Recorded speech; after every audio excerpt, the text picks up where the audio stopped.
Hi guys! Say hi to CocoFam photo.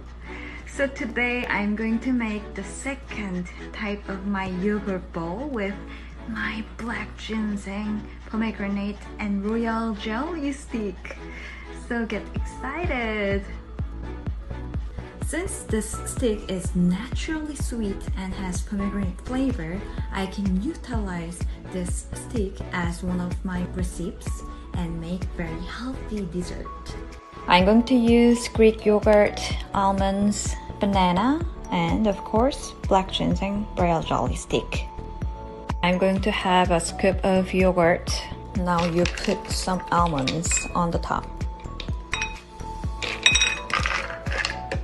Yeah, I'm going to pour my black ginseng here. So pretty. This looks like very healthy dessert. Here, you see? And I'll eat it. There you go. It's gonna taste so yummy. Oh, very good.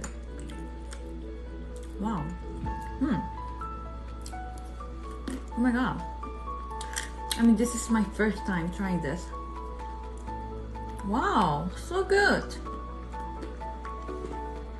This Greek yogurt has no taste. It just tastes like really plain Greek yogurt. But this black ginseng is naturally sweet, so sweetness is added into this plain yogurt. And it tastes really healthy and sweet. 너무 맛있어요. It's so delicious. Try this in your own way. Bye.